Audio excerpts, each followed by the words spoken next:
able to see the video.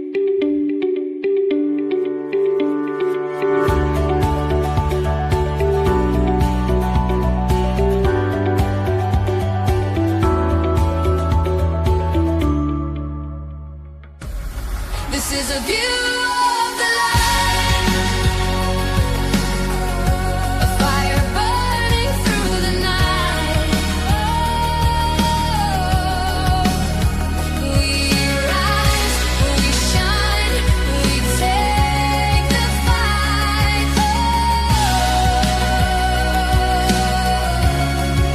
A view of the light.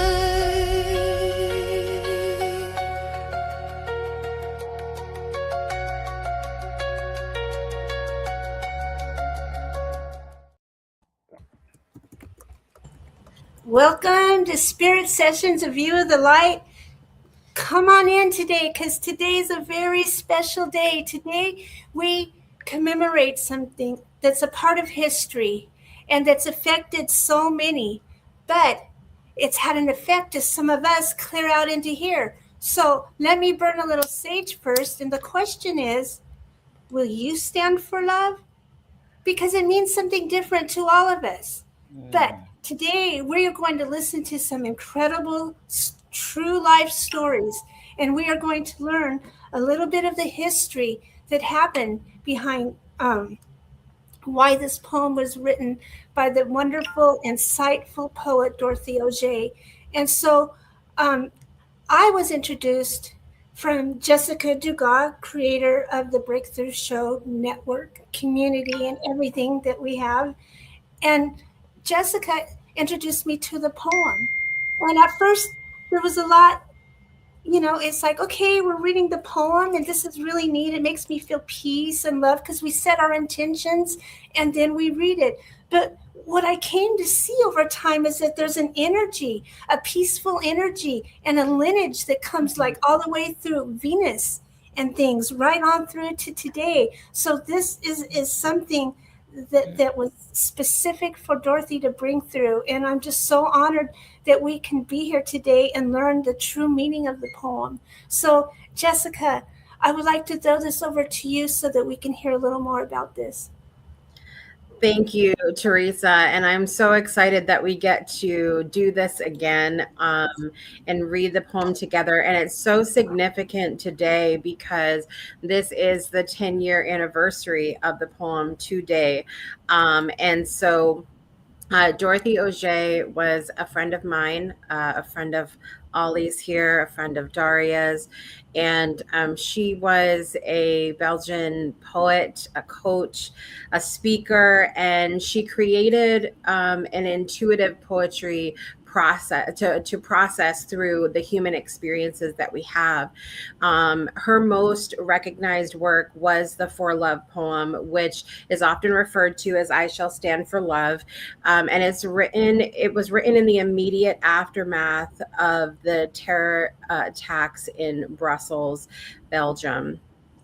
And one of her friends had gone missing, and she was struggling with, what do I do with this? How do I process through what I'm feeling? And being a poet, that was the first thing that she went to, is she wanted to express herself through the poetry, and she wrote the poem. And in the years that followed, she did I think more than one TED Talk, and in that the poem had continued to be translated in what became translated in over 70 languages.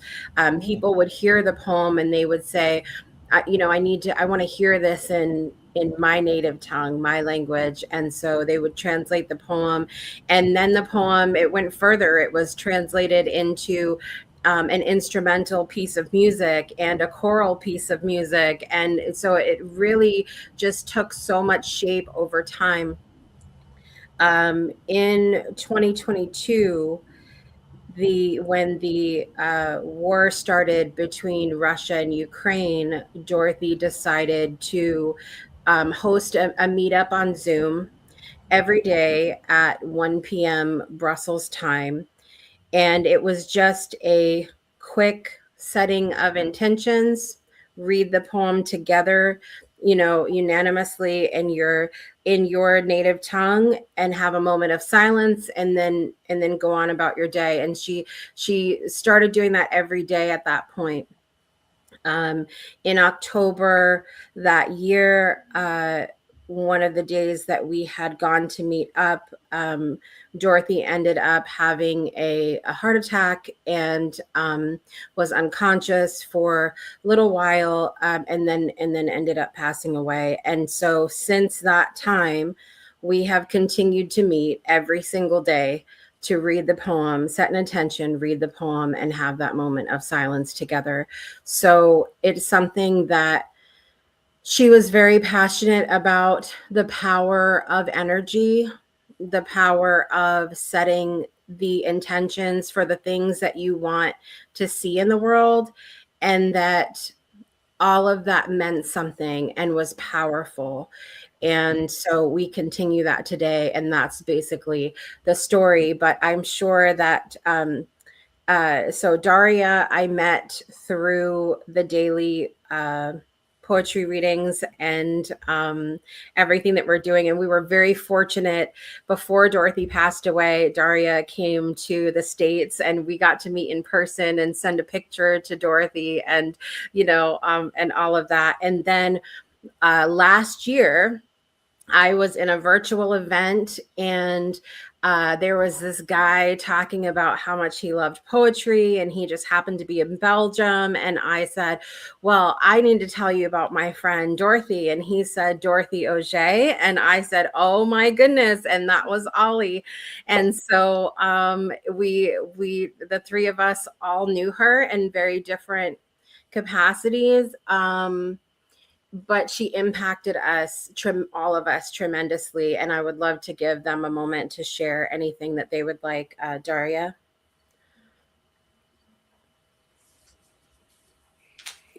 Thank you so much, Jessica, and everyone. It's such a pleasure to be here on such a special day. And yes, Dorothy was and is such an inspiration. I mean, her poetry really moved the world, and her legacy lives on, because she really, in this moment of uncertainty, horror, sadness, and the not knowing what happened to her friend, she just wrote this poem about love, and we're choosing love despite, even with a broken heart, even with a wounded soul. I think that shows her her inner attitude towards life, and I'm forever grateful to have met her, and then to have met you, and created this circle, of love and spreading it. I do believe it has a ripple effect, and we've seen it. It's been spontaneously translated into so many languages, and still going around the world, spreading love. And aren't you doing a TEDx talk on this subject too? I will do a TEDx talk, yes, integrating Dorothy's poem. Yes, Wow. about the power of love, and why I do believe all the fear and all wars and violence will crumble if we stand for love, and we can do it. It's a choice we have. We can do it. I love that. Thank you. Wonderful. And congratulations for that upcoming TED Talk. Do you have a date for that yet? It will be on 23rd of April in Brussels. And it takes a while, but then it will be online. So happy to share the information with Jessica, of course. Yes. Thank you. And Ollie, will you share with us your experience here? Thank you. This day is special because of the 10th anniversary of the bombings. There was celebration on television. The king and the queen were there. and some victims were able to speak. And I was, even though I was not a victim of these bombings, I was impacted because I've said to myself, if that guy decided to do it few minutes before, and if my train was not, I was missing my train line, you know, I could have been in that particular wagon. And then a few weeks and months later, after the bombings, I've met Dorothy on a co-working workshop, face-to-face co-working place, and I still have the flyers. She gave me the flyers 10 years ago. I still have them somewhere in my belongings. And what is really touching me back 10 years ago when I reflect is that um, she was in a uncertainty, and so she decided to express writing a poem, as she loves to write poems. And then she was publishing it directly online on in English, French, Dutch, all the languages that she known. And then a few hours later, a friend, an Italian friend, told her, "Is it possible for me to translate them in my language so that I can connect more with my heart, reading and listening to the words in my own language?" And that's really touching me. And it's a call to action that I will already I'm setting already up front. You can go to dorothyauger.eu, search for the different versions, and if there is if it's not in your language, if you know a native language and it's not in your native language, feel free to add your native language, because it will speak to people that are speaking the native language. I think about, for instance, Mr. J. Pasqua, who is speaking Chamorro, a language in the island of Guam. And so for me, it's about connecting from the heart. When we are connected from heart to heart, then we allow love, peace, openness, listening to have a space. Thank you. Thank you. I love that. So we meet together carrying on the tradition that Dorothy started in 2022, right then. And what I'd kind of like to know is, we meet together and the intentions that we set are often global, they're often weather related, community related, and for each other and for health and all kinds of things.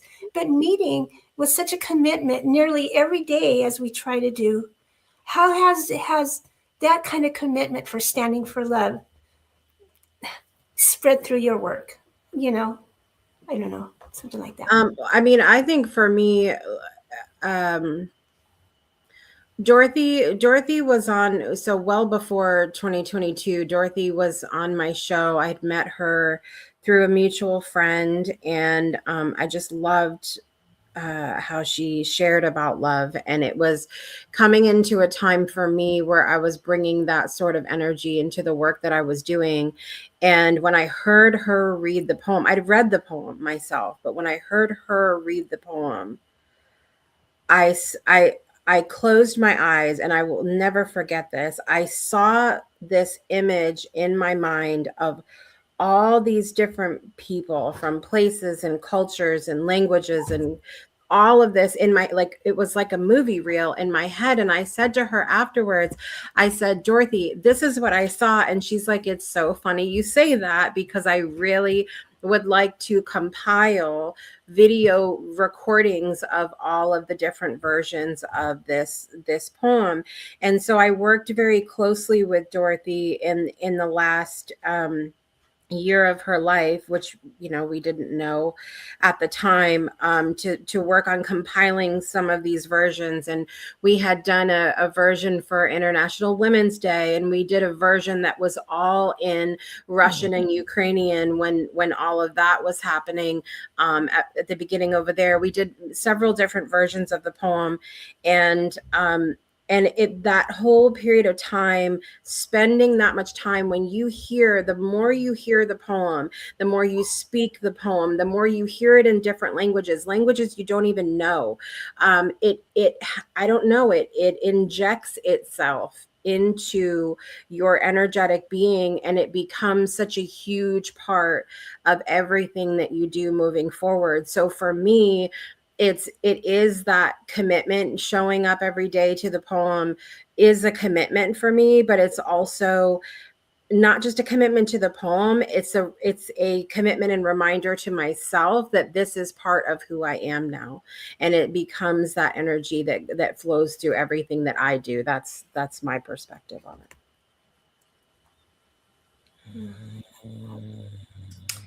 I'd love to jump in. So for me, it's 1 p.m. because it's Brussels. I'm based in Brussels, so it's in the middle of the day, which sometimes makes it a little difficult. But it just gives me the sense of slowing down. It's a contemplative moment in community. And it's really beautiful because it's such a reminder, almost daily, that it's a choice. It's a choice. It's coming back to that energy of love, and then together with this intention in community and ending with this moment of silence, it just reaffirms that this is a core value. Like, that's who I want to be, who I strive to be. That's what I want to stand for. It's really a powerful moment, and it only takes a few minutes. I really do believe it's giving me such a sense of a groundedness. It grounds me in love. I think that's what it really does.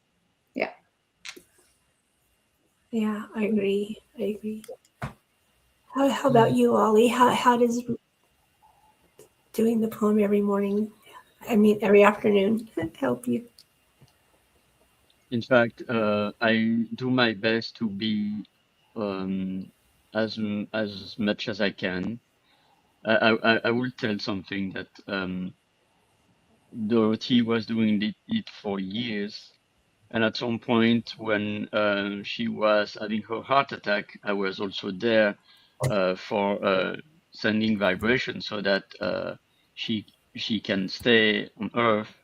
But then ultimately she left. But 1 year ago, I've met Jessica and I've reconnected to the We Shall Stand for Love room. And even with a broken soul, even with a heavy heart, even if I'm not able to attend, there is not one day since 1 year, since these 360 plus days, there is no one day that I'm not thinking about Dorothy, that I'm not thinking about the strength of this poem. Even if I think about that few minutes, I cannot, it's 1 p.m. and I have this and this to do, and I'm not able to attend. I think about Dorothy each and every day since more than a year. And that in itself is even better than the habit. The habit that we try to fitness, gym, whatever. Here, each day I think about Dorothy because I think about what she did. She just wanted to express and to share how much time we express for ourselves, but we don't share our struggles. Here she was sharing her struggle, and she was a kind of an ambassador through her poem to other persons, to other victims. So thank you. Yeah, I love that. Well, are we ready to read the poem, y'all? I mean, it's exciting. I think. Yeah, I knew I was going to forget that. I was listening to Ollie, and it's like, yeah, I just let that go out of my head. But let's do it. Let's get the poem up. Oh, wait. Let's have Katie explain what are you doing as we read the poem today, Katie? Because today's a little different. It's not our normal reading of the poem. We're doing a cool little scientific experiment today. I have a quantum biofeedback system. And what it is right now, all the major research universities are realizing the future of healing is light and sound based. And I just love that we're finally coming back to this full circle place. And what they're finding out is every single cell in our bodies has a unique vibration, just like everything in the universe does. The words, the energy behind this poem, as you all are seeing, is very intentional and really emits a frequency. And so as we're speaking, this system's going to capture, our voice and sample it and convert it into frequency. And it will create an actual auric scan of the energy field that is rippling out. Now, granted, it's coming through each and every one of us here, our own filter. So it's going to kind of capture the full essence, really, of this projection. So we'll do the poem, and then we can show the scan, and we can talk about it. I have a little question. It's probably silly, but Teresa Brain here. How much of this scaling of what you do is like the Schumann resonance? Is it similar technology? I mean, in a way, the Schumann resonance, a lot of it is really just the earth absorbing lightning bolts, right? Energy coming into the earth, and then the earth is, kind of calibrating that over all. So in a sense, because this is capturing that same thing as we speak, we're putting that energy out into the field, and it's capturing it and then giving us kind of, like a map, like a data point, like when you see the Schumann resonance graphs, and it'll show you the influctuations of the Earth's vibrational field in any given moment. This is going to show us in terms of the poem. Yeah. And I would just add in, I encourage everyone that's going to read with us at home, if you know the poem in your native language, please feel free to read it in that language, and you don't have to read it in English. So yeah. And we're going to set our intentions before we do so, because that's just what we always do. It's a quick little intention that we want to send out as we send out the waves of this poem. And everyone here with us today or on the replay, put your intentions out there too, and then we'll all read them together. So I am setting the intentions. I guess inner peace.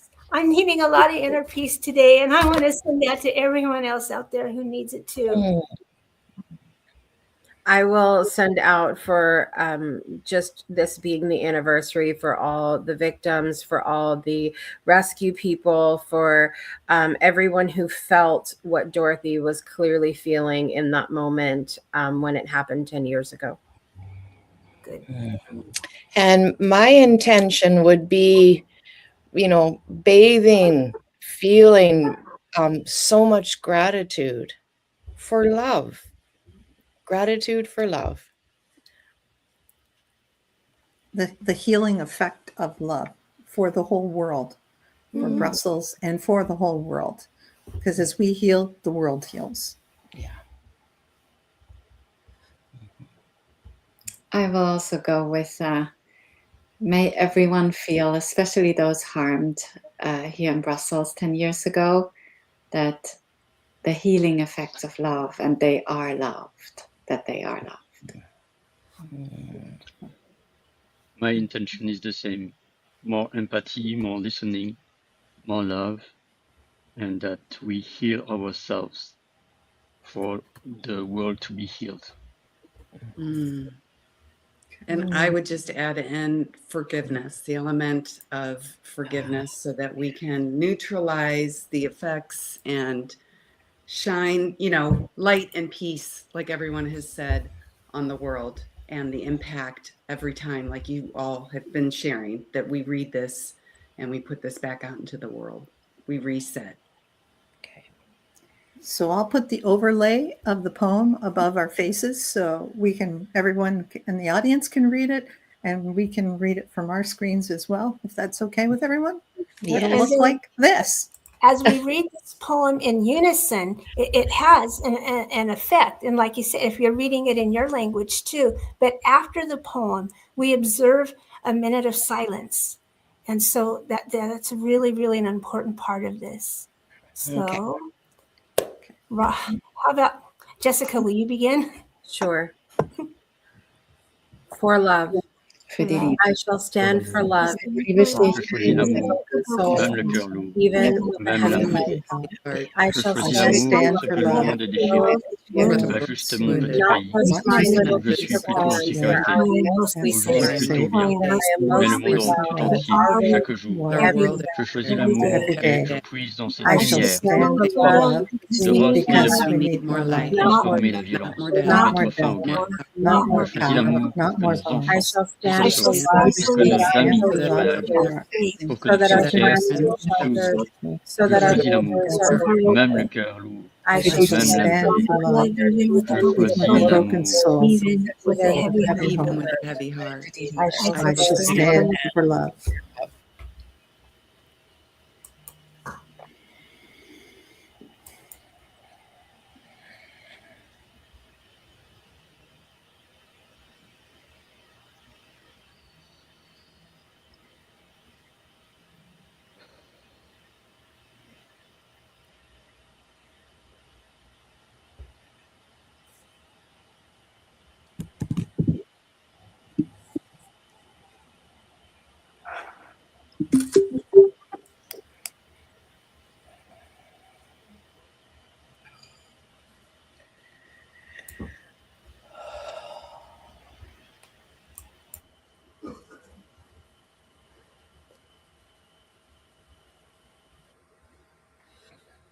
Thank you all.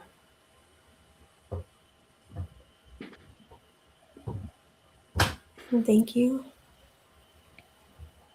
So how is that? I always love when we come together and do stuff like this. It was so beautiful because even though Well, everybody Katie, was how's kind it of look? speaking, at their own pace and it might have sounded a little overlaid and jumbled. I thought that was actually really neat because it just spoke to the individual essence and energy that everybody was putting into it. The voice. I love it. And for me, what I experienced was it immediately took me out of my little Teresa tunnel vision. Do you know what I mean? It's open, expanded me. So I came more into coherence with a wholeness that is uncommon in today's world. Ooh, I'm getting angel bumps just saying that. Yeah. Angel bumps. Angel bumps. Ooh, all over. On my face too. Oh, just a second. I'll get you up big. It reminded me of singing a hymn in church where everybody had different parts. So it was lovely. Cute. Okay. Now you can. Okay. Hang on. Okay. So this is the auric imprint, if everybody can see that. And what you're looking at is about 80% of the energy, sorry for this backlight, is in that core circle. And you can see it's the essence of, actually like a pale peach is what we're looking at. And it's really cool when you see the ripple effect, right? And how it shifts as it disperses out, across the field. And we're all interconnected. I think that's what's really cool, that we've got people listening in and connecting from all over the world. And so this is almost like a celestial blue. You can see just the lightness of the frequency, the groundingness, right? The peach would be, kind of a grounded heart-based connection. This isn't like, just light, airy fairy. This is going deep, right? And then that red, accentuates that. And then that purple it's sending out to that connection with our own ability to be able to, tune in, right, with our intuition and with our deeper senses, as far as connection and knowing the impact and projecting out the impact. The third eye is where we project from.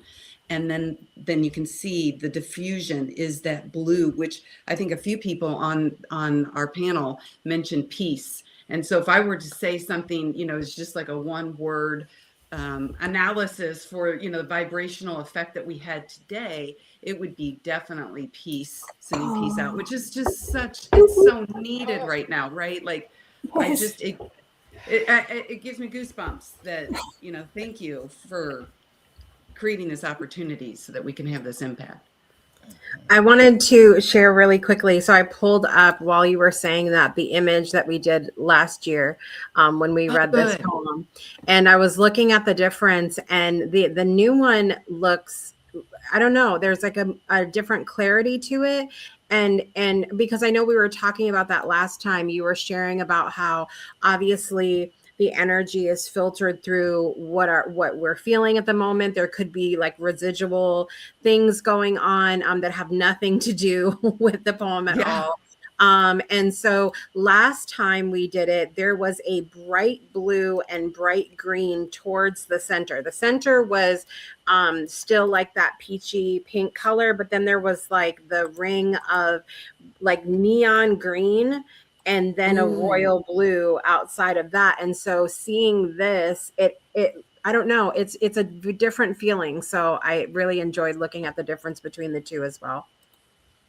And I mean, that's just a note that everybody should take home, because our energy is shifting in real time, right? Every moment you can change, you know, and shift the way that you emanate. So I love that. I thought the same thing. This right now, the world needs peace more than ever. And so I think this really speaks to, you know, because there's several rings, those outer rings, there's more than just one, that are really rippling that out. Last year, that green and blue was healing. It was a little different, right? So just know, you know, every day when you read this poem, it's really sending out, you know, exactly what Gaia and the world needs right now. Wow. I love that. I appreciate that. Now, I wasn't thinking about the colors we send out every day, even though Katie's not doing that. We're still sending it. So how beautiful. I love it.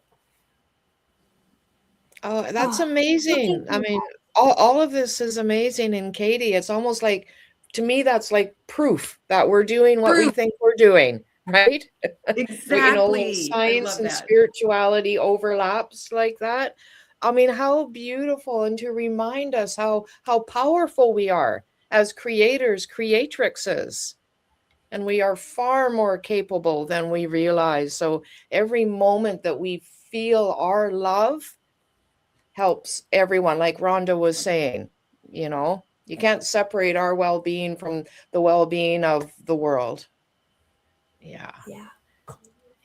So you can see we still do the reading every day, 1 p.m. Brussels time. So we're an hour later here reading it in the United States at 8 a.m. until Eastern time until next weekend. Next weekend we shift back to 7 a.m.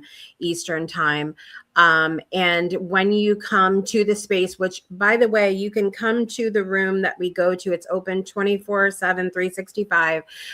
You can come to that room that I put the link in the chat anytime you would like.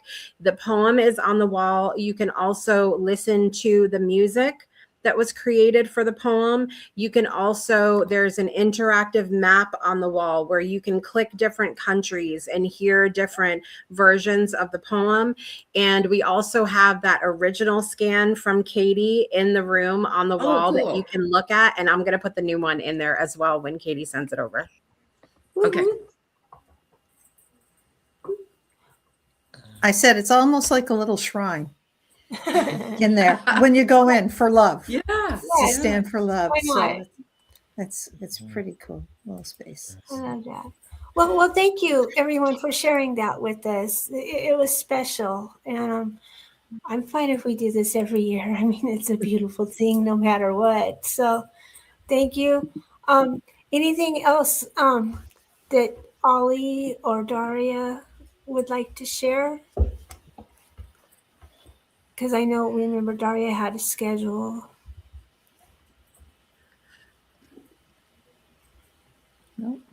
Nope. Just want to express my appreciation to Jessica for creating this shrine, this space, you know, a room it's like a sanctuary. That's Without better word. space, there's no, it's a poem, it's powerful, but having that space where we can actually meet and get together from all over the world, different continents, being there is so, so special. So thank you, Jessica, for being really a guardian of the poem, of the legacy, of the message. I really appreciate it from the bottom of my heart. Thank you, Daria. I just keep going back to when Dorothy lost her friend, she wrote the poem. And when I lost Dorothy, I needed to create a space. I needed to create something too. And so she's there and she's here with all of us. I believe that. And I hope everybody just feels more love. Thank you. Thank you. I'm going to put the poem up for a minute while our guests, and thank our guests for coming. And I'll put the poem up again as they disappear off screen, and everyone can just read it one more time and come back to it. So, it's yourselves. Okay. Thank you all for being with us for this part. But stay with us because we'll be talking a little bit more to Katie after this. Okay.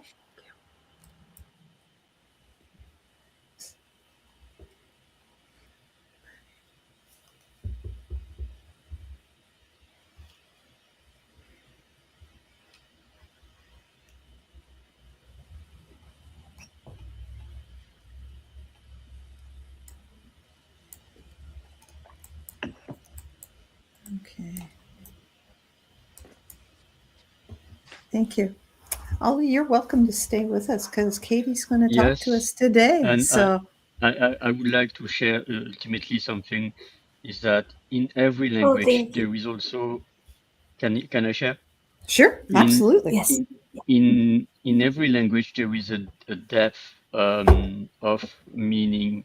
For instance, I can translate a little passage that is I choose love, and I take within this light the strength to remain standing up, to transmute violence, and to end wars. And so each language brings also a kind of subtlety of translation that is probably not in the original languages. And so thank you also to realize also that and anything it's not only to remember about victims in Brussels bombings, but victims all around the world, including New York, because by instance in a few months there will be the 25th anniversary, I think, of the World Trade Center attacks, and so it's to really include everyone who was, is, and sadly will be impacted about terrorist attacks, and to realize that there is a choice of love to have. So that for me, it's really to always bring the love in the center and the listening. And that at the end, we are 8.3 plus billion human in a vehicle, and our time is finite. One day we will be out of our vehicles, and to learn to coexist with each other. So thank you. That's beautiful. Thank you. Thank you. Well, Katie, we are waiting to hear your most beautiful and detailed reports. Wait, I gotta get my notes out. Okay, I'm ready. What is happening this spring? Well, I think at this point it's like so crazy. Everybody's getting their notepad out because we're all feeling it. I don't think anybody's being not impacted by the energy. Have you guys just felt like intense? I mean, what have you been feeling? I've been feeling squeeze. Yeah. Intensely optimistic. Like, honestly. Wow. Yeah. Well, it's a new beginning. I'm waiting for that good shoe to drop. Yes. Wow. Yes. And it's coming, girl. It's coming. We got a little more, couple bumps to go for sure. 2026 is, as we are all feeling, definitely a year of complete transition. And Things are going to get a little bumpier before they settle down. 2027 will feel a little more calm than this year. But I mean, this is the fire horse year. It's a 1 year. Like, we knew this was coming. We just didn't know how it was going to play out. And everything, even, you know, the most tragic of the tragedies, when you pull back to a cosmic level, which is what I'm talking about with an energy update, and, you know, we're just doing a little equinox update for the next couple months. That's what we're looking at. And the universe is neutral, right? So if change is necessary, change is what we will see, right? And it doesn't always feel, you know, great, but it is necessary for growth. And that's exactly where we're at. So we just experienced this week, kind of a wild week. We had the spring equinox, and then the start of the new astrological new year starts from a energetic standpoint. We consider the equinox and the point that the zodiac moves into 0 degrees Aries, the initiating energy of the zodiac, as our new year. So if you have not been able to hold your New Year's resolutions in January, and you're always wondering why, a lot of it is because, you know, those were just arbitrary dates picked, right, by whoever for organization, which I get. But when you're looking at things from an energetic standpoint, this is truly where you're finally going to feel a little lift. Like Rhonda's saying, like, the shackles are, you know, the things that have weighted you down are going to be dropping off, and you're going to feel that fire. Aries is fire energy. It's passion.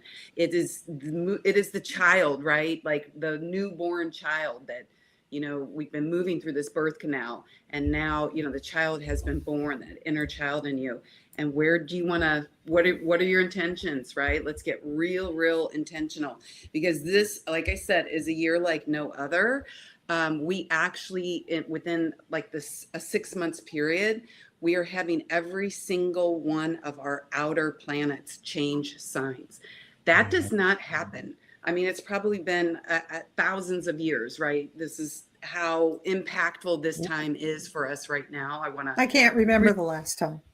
So yeah, and I think it just helps us to know, because I think we're all feeling like, holy moly, like this doesn't feel like normal, you know, just, you know, kind of, you know, a little crazy energy. I mean, this is a complete reset. It started when we had, in November, if you all remember, Pluto moved into Aquarius.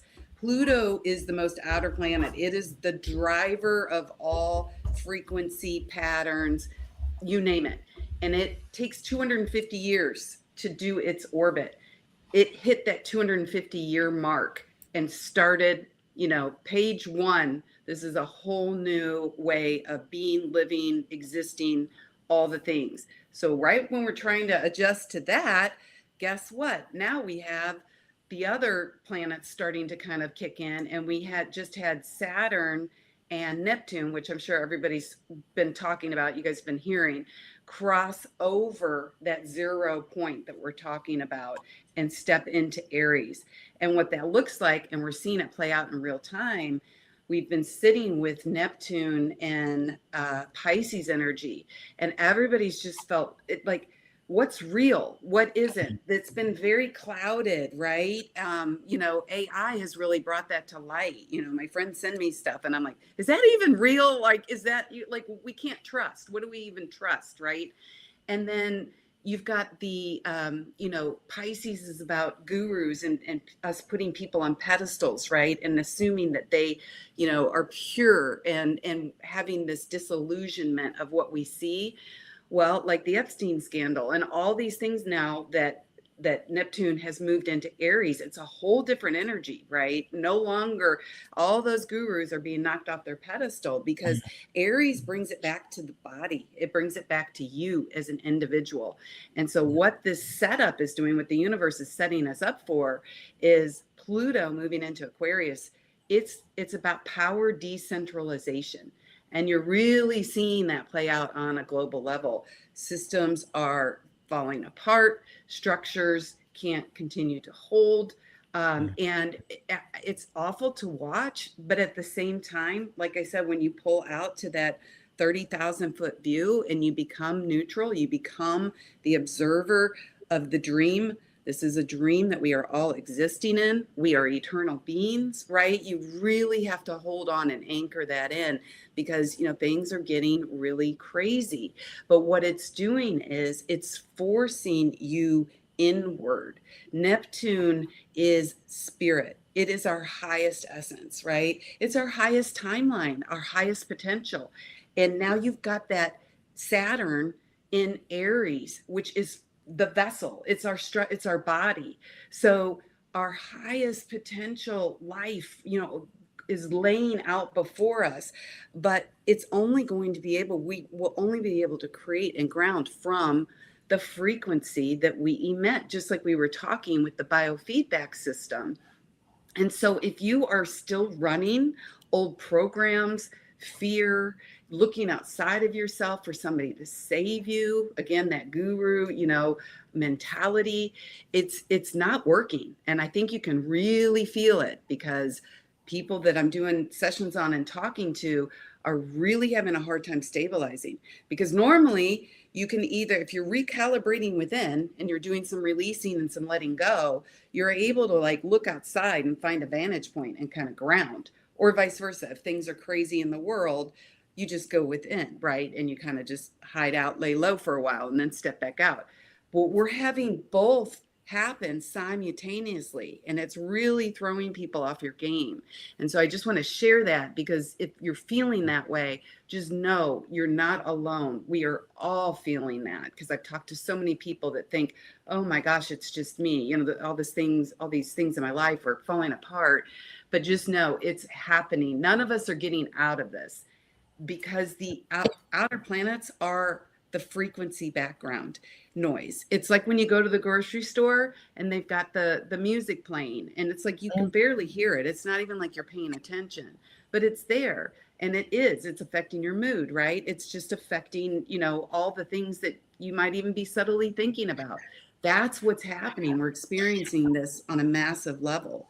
So you have to make a choice. This equinox that brings balance, it's really this pivotal point in time right now, where picture yourself, you know, in the middle of the equinox, and you look, you know, to your left, and that's your past. That's the old version of you. You look this way to the right, that is your potential. That is the new timeline that is demanding, or calling you, I should say, to step in. So you can really see where you're in the 0 point field, as we have all of this new chapter energy starting that doesn't happen for hundreds or maybe even thousands of years. So the thing is right now, what you have to really be focusing on and like really wrapping your brain around is it's no longer about, we've been taught that to succeed, to get ahead, to, you know, make things happen. It's about pushing, it's about driving, it's about, you know, manifesting and making it happen. And we're wondering why all of a sudden now we're still doing these things, but we're not getting the results, right, that we would normally get. Well, the Aquarius energy that's really being amplified right now is more divine feminine. It's really calling us, like I said, to go inward and to realize that our being, our frequency field, like we just saw with that aura scan, is truly what is allowing our experiences to come into our field. If you've got a really low, dense, vibrating field full of fear and programs and, you know, just all the things, think about it. When you go out, that's what you're going to see, right? It's just going to be mirrored back to you. And so whatever you can be doing right now to move out of some of that programming and to clear your body so that you can hold more of your spirit, more of your higher self. Neptune is there. It wants to come in. And I think that's why so many people right now are feeling out of sorts. And they're feeling like, gosh, I don't know who I am anymore. You know, I've seen, because I do astrology, human design, and as you guys saw, the biofeedback sessions on people, and I get visions, you know, when I connect into people's fields. And I can't tell you, the last couple of weeks, like almost every single person that I've been working with, when I tune in, I see them standing at the precipice of multiple timelines. And it's crazy because I've seen it consistently enough that I'm like, wow, this is really where we're at on a collective level. And it's Amazing. like a choice point, and it really has to do with vibration. And one of the things I will say about the biofeedback program is if you are looking for like a tool or a way, because it's like, okay, I know I've got outdated, ideas and beliefs and fears and things that I need to work through. How do I do that? Biofeedback is one of the ways that you can do that, because it taps into what you can't see within yourself. And then you're like, oh, okay, gosh, yeah, you're right. I do have these fears or these limiting beliefs that are in my field, and I just wasn't aware of it. But anything you can be doing to bring this up and allow the release. I mean, tears are good right now. If you're just overwhelmed, the equinox is about connecting with nature, right? It's Gaia, it's the divine mother giving us that ultimate reset and balancing things out between light and dark and the duality that we exist in. And I had a very overwhelming experience myself this week that really threw me off, and I started spiraling, and a lot of just old grief and just sadness and things came up, and I went out to nature. And when I got overwhelmed enough to where I realized, okay, I'm starting to spiral and I'm going to have a hard time just pulling myself out of this funk. I need help. There's things all around you, and I know this sounds silly to maybe some, but I, was walking through doing my little hike, and I was just the trees, I was feeling the support and the neutrality and all the things that they were able to give me. And, I was shedding a couple tears, and the ferns, I live in Seattle, we've got ferns everywhere. The ferns, they literally just wanted to reach up and wipe my tears away. And the water, that as I move through the water, all the mental overwhelm, water moves energy. Think about it. Trees emit oxygen that resets the brain. There's so many things that don't cost anything that you can do and work with, to get you to a place right now.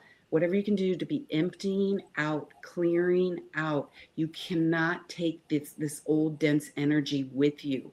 When people are standing at these timelines that I see, it's about density. It's about we are moving slowly but surely away from this carbon-based form into more of a light body being. And we are really, you can feel it. Your nervous systems are really triggered, we probably can't sleep, or maybe you got to sleep all the time, or you've just got this anxiety or this fight or flight.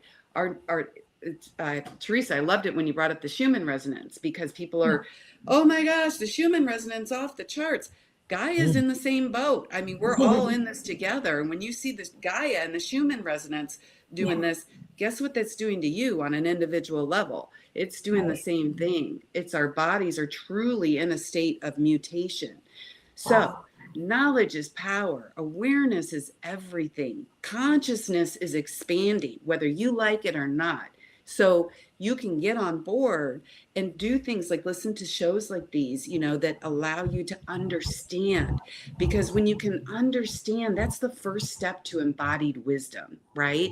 And right now, what you're trying to do are things that allow you to embody more consciousness, step into the timeline that is yours, that's meant to be. You are writing a new story right now with all of this powerful energy moving in, across that zodiac line.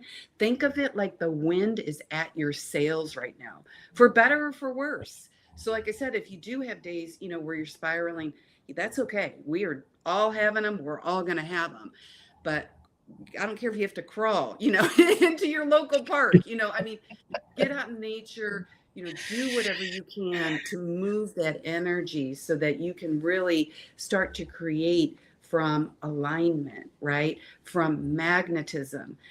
Think of the way the feminine energy works. It's less effort and it's more being, and it's more trusting that when you get clear and aligned within, that mind, body, spirit connection through your own energy and rewiring and rewriting your own identity, start thinking in terms of gosh, I wish I could be this someday, to, you know what, if I was that version of myself right now, how would I make my next choice? How would this day work if I was that person that I really see myself wanting to be in 10 years?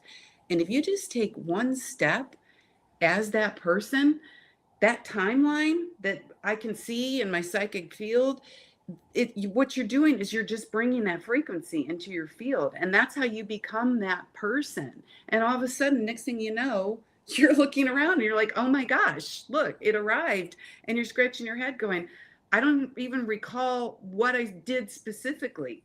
It's because this is feminine energy that we're really working with, but in a self-sovereign, powerful way. So you've got to be taking the power back into yourself and going within and becoming self-sourced. That's how you're going to thrive when we really step into 2027. And if you guys ever want to have me back, because I know we're out of time now, but you know, human design is my passion, and human design studies universal cycles. And 2027 is when we step into a new 500-year cycle. Again, background frequency shifts, as you can start to see. It's happening already this year. It's been happening since 2020, essentially, just getting everything set up for that. But we could even spend a whole episode on that, because I think it would be important for people to, again, when you can understand it, it takes the fear away, and then you can start to work with it and go, okay, how do I ride this wave, you know, and use it so that I can live my best life and be the best version of myself that I want to be. I love that, Katie. How do you see the summer energy? Thank you for bringing that up. Yes, because we have one more outer planet. Uranus is moving into Gemini in April. And so that is when lightning, things are going to take off. April and in May might feel a little like, whoa, again, nervous system's trying to calibrate, mental overwhelm, overstimulation, AI technology just really blasting off. Then in July, a big one too, is we have Leo moving into Jupiter. Whatever your essence is, whatever your expression is, your soul's expression, it's amplified. All the energy in the field essentially is amplified. Things are going to be, Leo's a very, you know, it's an optimistic, it's a powerful sign. It's will, if you could say Leo energy in one word. Jupiter is amplifying that. So you will be able to get things done, you know. You will be able to create if you're a creative type, you know, start new projects. Look at where Leo is in your chart. I would totally urge you to do that.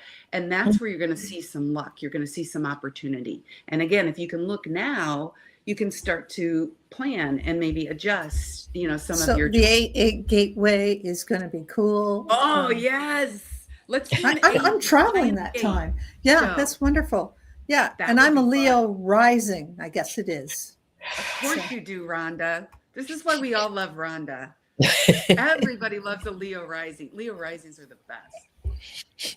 So that's, where my Leo is. Well, they don't think Aries all the time, but yeah. Okay, good. So we'll have to have you back, whether it's the 8/8, Teresa and I'll get together, or when we'll get our schedules meshing together, and figuring out where we're going to all be. Yeah, we can. And Katie, when you say, you know, have a look where your Leo is, you mean what house it is in our birth chart? Yes, thank you for clarifying. Exactly. Yeah, where it's at. And then you could at least look that up, you know. Where's your Leo's in my moon. Are you looking right now? I am. Do you have your chart? I'm a moon. I think Leo's in my moon. And oh, wow. Moon and rising. Leo rising and Aries sun. Yeah. You are so much fire. Look at her. Look, no wonder she can get anything done. I mean, she is like unstoppable. As long as I don't procrastinate, which is Leo, which is Aries. Yeah, but we start lots of things. We start lots of things. We just don't finish everything. You just light that flame and you've got it done, no problem. Yeah, burn things down. I didn't realize you had that much fire. Are you looking at your chart, Teresa? I am. My birth chart has Leo in the 9th house with Uranus right there. Oh, creative girl, aren't you? Oh, she is. She's an Future awesomely creative energy. girl. Yes. Aw. She does all those Fire wonderful knowledge. trailers for us, and the newsletter, which if you, I'll put that back up so you can Oh gosh, subscribe. that's going to be my yes, mine's going to be in the 9th house too, and 10th as well. So you and Okay. I will have to talk.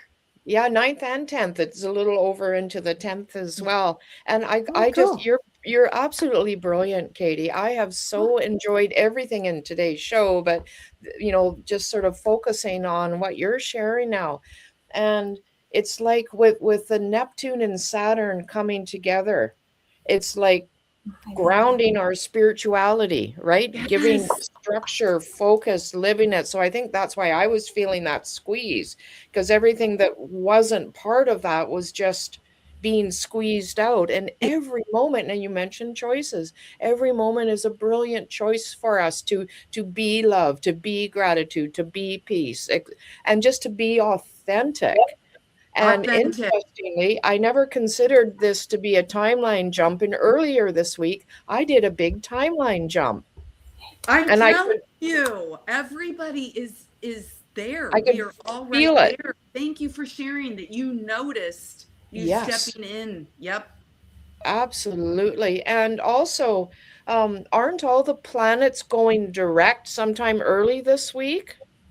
Right. Everybody was talking about, you're probably thinking of Mercury, because right at the time that we had the equinox and then we had, moving into Aries energy, it's unusual at that exact same point that we had Mercury going. And you're right, Jupiter just went direct. Yeah. Yes.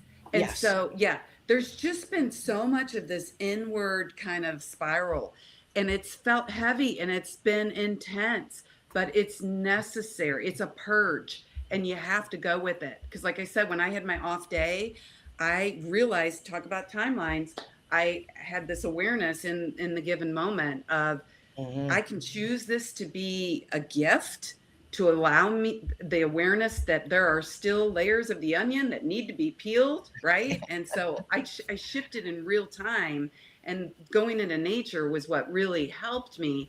But you have the power. That is the message that we are in right now. It's really about realizing that the power does not lie outside of you in religion or governments or systems or whatever it is. And I'm not trying to be triggering, but it's the reality of where we're at right now. It's self-sourced, and that's where you're creating your reality from. That's why you can have two people in the same room having two completely different experiences. Yeah, and part of that too, you were mentioning healing, and we're always doing that, right? I mean, I might even have a basket of onions for all I know, right? I know I do. I don't know, but it's closing the previous time loops, whatever Yes. that is, because it's hard to Yes. step into a new timeline with these old lingering things that Yeah, we haven't have to had put those bags transformation. down, consciously put them down we and do. say, we're not picking them up and dragging them with us. We're just Yes. leaving them behind. Leaving Right. them I behind. recently asked We don't someone, need well, them. about the disempowerment triangle, the victim, the perpetrator, and the savior, the helper, or whatever. I said, okay, well, if we get off that, what's the next triangle? And the person says, well, why do you need another triangle? Right? We don't, right? I would say the observer. I think the end goal for all of us is to become that neutral observer. You're the furniture in the room.